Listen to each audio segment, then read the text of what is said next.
You think you know medieval warfare? Think again. While knights were clashing with swords and Hollywood was romanticizing chivalrous combat, medieval engineers were designing weapons so horrifically effective, so utterly devastating, that even in an age where brutality was the norm, these instruments of war were deemed too dangerous to exist. We're talking about weapons that could level entire castle walls in seconds, projectiles that could pierce through multiple armored knights at once, and siege engines so terrifying that their very presence on a battlefield would cause entire armies to surrender without a fight. These weren't your typical swords and spears, these were medieval weapons of mass destruction that were so insane they were immediately forbidden by the church, banned by royal decree, or abandoned by their own creators, who realized they had gone too far. The medieval period wasn't just about honor and chivalry, it was an arms race that lasted centuries. As castle walls grew thicker, weapons grew deadlier. As armor became more sophisticated, engineers developed increasingly creative ways to punch through it. But some innovations crossed a line that even medieval warriors who lived in a world where public executions were entertainment couldn't stomach. Today we're diving into the darkest corners of medieval military innovation to uncover 10 weapons so insane, so utterly devastating, that they were banned, forbidden, or abandoned almost as soon as they appeared. From Greek fire that could burn on water, to siege engines that could hurl diseased corpses over castle walls, these weapons reveal a side of medieval warfare that history books often leave out. But here's what makes this even more fascinating. Many of these weapons were so advanced, so ahead of their time, that they wouldn't be matched again until the invention of gunpowder, and some concepts wouldn't be fully realized until modern warfare. We're about to explore weapons that were quite literally too insane for their own era. Your armor can deflect arrows, your horse is bred for war, and your lance is ready to punch through enemy lines. Then you hear it, a sound that doesn't belong in medieval warfare. Not the twang of bowstrings or the clash of steel, but a rapid-fire succession of explosions, like thunder split into a dozen pieces. In front of you, what looks like a wooden cart suddenly erupts with fire and smoke, and before you can even process what's happening, multiple projectiles are screaming toward your formation at once. This was the ribaldaquin, essentially the world's first machine gun, created 500 years before the Gatling gun was even a concept. The ribaldaquin wasn't just one barrel, it was anywhere from 12 to 100 small cannons, mounted together on a wheeled platform. But here's where it gets insane. Unlike later machine guns that fired one bullet at a time in rapid succession, the ribaldaquin fired all its barrels simultaneously in one devastating volley. Imagine the psychological impact of seeing what looked like a single weapon suddenly explode with the fury of an entire artillery battery. The French first deployed these monsters at the Battle of Crécy in 1346, and they were so effective at close range that they could mow down entire formations of knights in a single blast. Contemporary accounts described the sound as like all the devils in hell screaming at once, and the visual effect of dozens of muzzle flashes erupting simultaneously was enough to terrify even seasoned warhorses. But here's what made the ribaldaquin truly insane. It was completely unpredictable. Medieval gunpowder was notoriously unreliable, and with dozens of charges going off at once, the weapon had a tendency to explode spectacularly, taking its own crew with it. Some versions had misfire rates approaching 30%, meaning that for every 3 times you fired it, 1 time it would blow up in your face. The weapon was so dangerous to its own operators that many armies banned its use after only a few battles. The English, despite being on the receiving end at Crécy, refused to adopt the technology because they couldn't guarantee their own soldiers' safety. Even the French, who invented it, gradually phased it out in favor of more reliable single-barrel cannons. What makes this even more remarkable is that the ribaldaquin represented a quantum leap in military technology. This wasn't just an improvement on existing weapons, it was a completely new concept of rapid-fire warfare that wouldn't be successfully implemented again until the American Civil War. Medieval engineers had essentially invented automatic weapons, but their technology couldn't safely support their innovation. The ribaldaquin was eventually banned by several royal decrees, not because it was inhumane, but because it was more likely to kill the people operating it than the enemy. It was quite literally too insane for medieval technology to handle. You've prepared for battle, your sword is sharp, your shield is ready, and your fellow warriors are primed for combat. Then you see something that defies everything you understand about the natural world. The enemy ships are shooting not flaming arrows or burning pitch, but actual streams of liquid fire that arc through the air like water from a hose. That's terrifying enough, but then it gets worse. Much worse.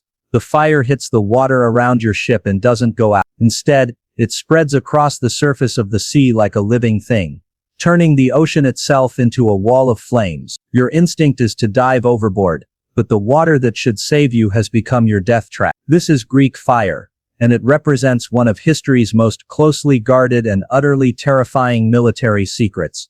Greek fire wasn't just an incendiary weapon, it was psychological warfare on a level that medieval minds could barely comprehend. The exact formula was so secret that it was known only to the Byzantine emperor and a handful of his most trusted engineers. The secret was passed down through imperial bloodlines for over 800 years. And when the Byzantine Empire finally fell in 1453, the formula died with. To this day, despite centuries of analysis and speculation, no one knows exactly how Greek fire worked. But we know what it did. And the accounts are absolutely terrifying. Contemporary descriptions tell us that Greek fire could burn on water, couldn't be extinguished with sand or water, and stuck to whatever it touched like napalm. Some accounts suggest it could even burn underwater, creating an almost supernatural weapon that seemed to violate the laws of nature. The psychological impact was devastating. Enemies would surrender at the mere sight of Greek fire siphons being prepared, knowing that conventional defenses were useless. The Byzantines used Greek fire to break the Arab siege of Constantinople in 6078 AD, literally setting the sea on fire around enemy ships. They used it again in 777 AD to destroy an entire Arab fleet of over 2. The weapon was so effective that it single-handedly preserved the Byzantine Empire for centuries longer than it should have survived. But here's what made Greek fire truly insane. It was too dangerous for its own use. The siphons that shot the fire were prone to backflow, potentially incinerating the operators. Ships carrying Greek fire were essentially floating bombs. If the storage containers were breached, the entire vessel could become a floating inferno. Some Byzantine ships were lost not to enemy action but to their own weapons accidentally igniting. The weapon was so terrifying that it was considered unholy by many Christians, including some Byzantine clergy. The weapon was so accurate that skilled Roman crews could reportedly hit a human-sized target at 300 yards with consistency. This was precision engineering that wouldn't be matched by firearms until the development of rifle barrels over a millennium later. Roman engineers had essentially created a sniper system using only rope, wood, and metal. What made the Scorpio truly terrifying was its rate of fire. A skilled crew could reload and fire every 15 to 20 seconds, maintaining a steady stream of devastating projectiles that could systematically eliminate enemy defenders. Roman siege tactics called for batteries of Scorpios working in coordination, creating overlapping fields of fire that made any exposed position on enemy fortifications a death trap. The psychological impact was devastating. Celtic and Germanic warriors, who were accustomed to face-to-face combat where courage and skill mattered, found themselves being killed by invisible enemies from impossible distances. The Scorpio represented a fundamental shift in warfare from personal combat to industrial killing, and many enemy forces would flee at the first sight of Roman artillery being deployed. But here's where the Scorpio became too insane for its own era. It was so effective that it began to change the fundamental nature of warfare itself. Battles were no longer decided by the courage and skill of individual warriors, but by technological superiority and industrial capacity. The Scorpio made traditional heroic warfare obsolete overnight. The weapon became so associated with Roman military dominance that several conquered peoples attempted to ban its use through treaties and agreements. Germanic tribes specifically negotiated for limits on Roman artillery deployment, arguing that the weapons made honorable combat impossible. Even some Roman commanders worried that over-reliance on Scorpios was undermining traditional Roman military virtues. By the late imperial period, the Scorpio had evolved into even more devastating forms, with some versions capable of firing multiple bolts simultaneously or launching explosive projectiles filled with Greek fire. But these innovations proved too complex and dangerous for the declining Roman military infrastructure to maintain effectively. The Scorpio was eventually abandoned not because it wasn't effective, but because it required a level of engineering precision, industrial capacity, and military organization that the fragmenting Roman Empire could no longer sustain. It was quite literally too advanced for its time, representing a level of military technology that wouldn't be matched again until the Renaissance development of firearms. And no weapon accomplished this better than the Mangudai, a siege engine so psychologically devastating that its very presence on a battlefield could cause entire armies to surrender without a fight. The Mangudai wasn't designed to kill people efficiently. It wasn't built to break down fortifications. It was specifically engineered to terrorize human beings on an industrial scale, turning the ancient art of psychological warfare into a precise science of fear. Picture yourself as a defender in 1219 watching from the walls of Samarkand as the Mongol siege engines are assembled. You've seen catapults before, you understand siege warfare, and you're prepared for conventional bombardment. Then the Mangudai begins firing and you realize you're facing something completely different. Instead of rocks or fire, the Mangudai is hurling severed heads, human heads, the heads of your fellow defenders who were captured during previous battles, along with the heads of civilians from outlying villages. But that's not the worst part. The worst part is that you recognize some of them. The Mangudai was specifically designed with an unusual trajectory that would lob its projectiles high into the air before bringing them down inside fortress walls. This wasn't for practical reasons. It was to maximize the psychological impact. Defenders would watch the projectiles arc overhead in slow motion, giving them time to identify what was being thrown before impact. The anticipation was part of the weapon. Mongol engineers discovered that the human mind could be broken more effectively than human body. Contemporary accounts describe defenders fleeing their posts, not because of casualties, but because of the sheer horror of what they were witnessing. The Mangudai could render an entire garrison combat ineffective without actually killing a single defender. But here's where the weapon became truly insane. The Mongols began customizing their psychological ammunition based on intelligence about specific targets. If they knew a fortress commander had a wife and children in a particular village, those would be the heads loaded into the Mangudai. If they identified key officers or local leaders, those individuals would be specifically captured, executed, and launched into the fortress as a message to their former comrades. The psychological precision was surgical. Mongol scouts would spend weeks before a siege gathering intelligence about relationships, families, and social structures within target cities. The Mangudai became a weapon of personalized terror that could break individual defenders by targeting their specific emotional vulnerability. Chinese records from the period describe entire garrisons surrendering after single shots from Mangudai engines, unable to bear the psychological warfare being waged against them. The weapon was so effective that word of its use would spread ahead of Mongol armies, causing cities to surrender at the first sight of the distinctive siege engines being assembled. What made the Mangudai truly insane was its impact on medieval warfare convention. Traditional siege warfare had unspoken rules about the treatment of the dead and the conduct of battles. The Mangudai violated every one of these conventions so systematically that it forced a complete rethinking of military ethics. The weapon became so psychologically effective that several medieval rulers attempted to ban its use through diplomatic treaty. The Jin dynasty specifically negotiated with the Mongols to limit the use of terror engines in siege warfare, arguing that such weapons made conventional military resistance impossible. But the Mongols had discovered something fundamental about human psychology. Fear was more powerful than any physical weapon. The Mangudai represented the perfection of terror as a military tactic, and once that psychological barrier was broken, there was no going back to conventional warfare. European accounts from the period described the weapon as an engine of Satan, and a device that violated the natural order of warfare. The church specifically condemned the Mangudai as an abomination, arguing that using the dead as ammunition was a form of desecration that endangered the souls of everyone involved. By the 14th century, the Mangudai had been largely abandoned, not because it wasn't effective, but because it had proven too psychologically devastating for medieval society to absorb. The weapon had broken the conventional understanding of warfare so completely that it became impossible to integrate into normal military operations. Compensation and trajectory calculation. essentially the same skills taught to modern military snipers. The psychological impact was devastating. Ancient warfare was based on the assumption that individual soldiers were safe at certain distances. The gastrophates shattered this assumption, making every exposed position within 500 yards a potential death trap.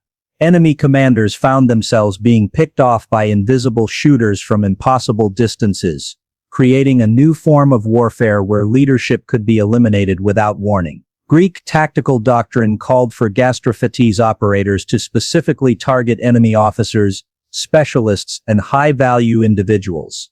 The weapon transformed ancient battlefield dynamics by making rank and position liabilities rather than advantages. Enemy commanders had to choose between leading from the front and being killed by precision fire or commanding from the rear and losing tactical effectiveness. What made the gastrophates truly insane was its mechanical sophistication. The weapon featured bronze components manufactured to tolerances that required advanced metallurgy and precision engineering. The twisted sinew power system had to be calibrated perfectly. Too loose and the weapon lacked power. Too tight and it would tear itself apart. Operating a gastrophates required technical knowledge that made its users specialists rather than ordinary soldiers. Contemporary accounts describe the weapon's effects in terms that sound almost supernatural. Persian records from various sieges describe Greek defenders striking down men from distances where they appeared as ants and killing with bronze lightning that came from empty air. The gastrophates was so far beyond conventional weapon capabilities that enemies often attributed its effects to divine intervention or sorcery. The weapon became so associated with Greek military superiority that several ancient powers attempted to obtain the technology through espionage, bribery, and diplomatic negotiation. The Persians specifically recruited Greek engineers who could build and operate gastrophates, recognizing that conventional tactics were ineffective against precision long-range fire. But the gastrophates had a fatal flaw that made it too insane for ancient warfare. It was impossibly complex to manufacture and maintain. Each weapon required master craftsmen to build, specialists to operate, and constant maintenance to remain functional. The precision components would fail in field conditions. The sinew power systems required constant adjustment, and training effective operators took years. The weapon was so technically demanding that only the wealthiest Greek city-states could afford to field gastrophates units effectively. Even then, the weapons were so valuable and complex that they were often withdrawn from combat rather than risk losing them to enemy action or mechanical failure. By the Hellenistic period, the gastrophates had evolved into larger, more complex artillery pieces, but the handheld precision versions were largely abandoned. The weapon was quite literally too advanced for ancient military infrastructure to support effectively, representing a level of technological sophistication that exceeded the industrial and logistical capabilities of its era. The gastrophates demonstrated that precision long-range warfare was possible thousands of years before firearms, but also showed that some military technologies can be so advanced that they become impractical for their own time period. Then the polybolus was the ancient machine gun, and it was so insanely advanced that modern military historians still debate whether the surviving descriptions are accurate or whether ancient engineers had actually achieved something that shouldn't have been possible with their technology. The polybolus, literally meaning many shooter, was a fully automatic ballista that could fire bolt after bolt without human intervention, powered by nothing more than twisted rope and mechanical genius. But calling it just an automatic ballista is like calling the first airplane just a flying machine.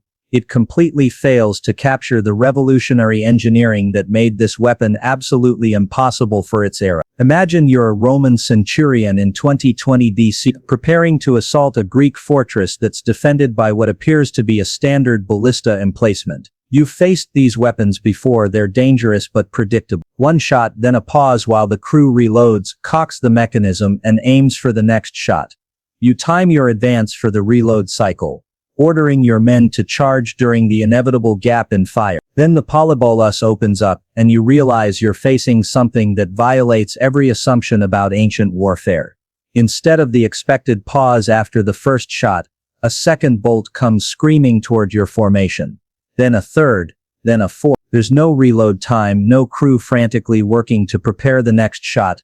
Just a steady mechanical rhythm of death that continues without interruption. Your perfectly timed charge becomes a massacre as your soldiers are cut down by sustained automatic fire from a weapon that shouldn't exist for another. The Polybolus achieved this through mechanical engineering so sophisticated that modern reconstructions have struggled to replicate its functionality. The weapon featured an automatic loading system that fed bolts from a magazine, an automatic cocking mechanism that reset the firing system after each shot, and a chain drive system that powered the entire cycle. The operator simply turned a handle and the weapon would fire continuously as long as ammunition lasted.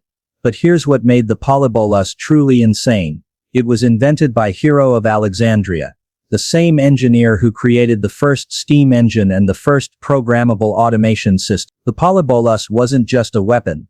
It was a demonstration of industrial automation principles that wouldn't be fully understood again until the Industrial Revolution. The weapon could maintain a rate of fire that ancient sources describe as faster than a man could count, with some estimates suggesting it could fire over 60 bolts per minute. This was a rate of sustained fire that wouldn't be matched by handheld weapons until the development of modern automatic firearms. Ancient engineers had essentially created a machine gun using only rope, wood and bronze. Greek military manuals describe Polybolus tactics that sound like modern machine gun doctrine: overlapping fields of fire, suppressive fire missions, and area denial techniques. The weapon was so effective that Greek engineers began designing fortifications specifically around Polybolus emplacements, creating killing fields where the automatic fire could sweep entire battlefield areas. What made the Polybolus even more terrifying was its psychological impact.